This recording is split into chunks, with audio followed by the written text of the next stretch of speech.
இணையதளத்துல கல்யாணம் பண்ணிக்க மாப்பிள்ளை தேடுறீங்களா?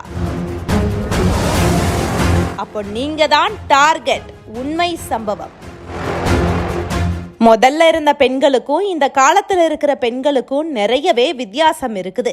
இப்போ இருக்கிற பெண்கள் எல்லா துறையிலையுமே மென்மேலும் அவங்களோட திறமையால வளர்ந்துகிட்டே போறாங்க. பெண்கள் இல்லாத துறைகளே இப்போ இல்லை அப்படின்னு சொல்ற அளவுக்கு அவங்களோட வளர்ச்சி போய்கிட்டே இருக்குது. பஸ்ஸில் கண்டக்டர் முதல்ல ஃப்ளைட் ஓட்டுற பைலட் வரைக்கும் எல்லா துறைகள்லையுமே இப்போ பெண்களை நம்மளால பார்க்க முடியும். இப்படி எல்லா துறைகள்லையும் வளர்ச்சி அடைந்த பெண்களோட மனநிலை இன்னும் ஒரு விஷயத்துல மட்டும் அப்போ இருந்ததை போலவே இன்னும் இருக்குது அப்படின்னே சொல்லலாம். அது என்ன விஷயம்னா, அந்த காலத்துல இருந்த பெண்கள் யாராவது ஆண்கள் அன்பா பேசி பழகின உடனேவே அவங்களோட பணத்திலிருந்து உடல் வரைக்கும் எல்லாத்தையுமே இழந்து நிற்கிறத நாம நிறையவே பார்த்திருக்கிறோம்.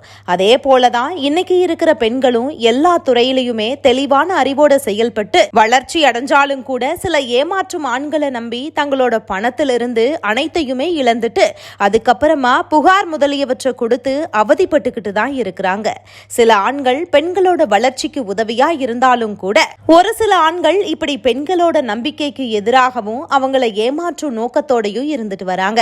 இது போலதான் இப்போ சென்னையில ஒரு சம்பவம் நடந்திருக்குது. மேட்ரிமோனியில இருக்கிற பெண்கள் கிட்ட பேசி அவங்க கிட்ட பணம் முதற்கொண்டு வாங்கிக்கிட்டு நெதர்லாந்துக்கு எஸ்கேப் ஆகி இருக்கிறாரு மாரிமுத்து அப்படிங்கிற வாலிபர். இது குறித்து ஏமாந்த பெண்கள் சென்னை டிஜிபி ஆபீஸ்ல புகார் கொடுக்க வந்தப்ப அவங்க கொடுத்த பேட்டி ஒண்ணுல நடந்ததையெல்லாம் சொல்லி இருக்கிறாங்க.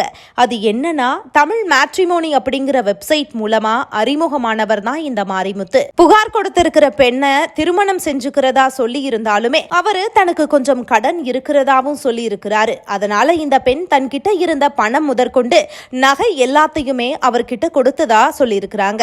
அவங்களோட அம்மா அப்பா முதற்கொண்டு எல்லாருமே திருமணத்திற்கு சம்மதிச்ச பிறகுதான் அவர் என்கிட்ட பேசவே ஆரம்பிச்சாருன்னு நெதர்லாந்துல இருந்து தன்னை பாக்குறதுக்காகவே கடந்த ஜூன் மாதம் வந்திருந்தாருன்னு முதல்ல நாங்க 2 பேருமே சந்திக்கிறப்பவே அவர் தன்னை திருமணம் செஞ்சுக்கிறதா வாக்குறுதி கொடுத்தாருன்னு அதனாலதான் அவருக்கு இருந்த கடன்களை என்கிட்ட கூறியப்ப நானும் அவருக்கு உதவி செஞ்சேன்.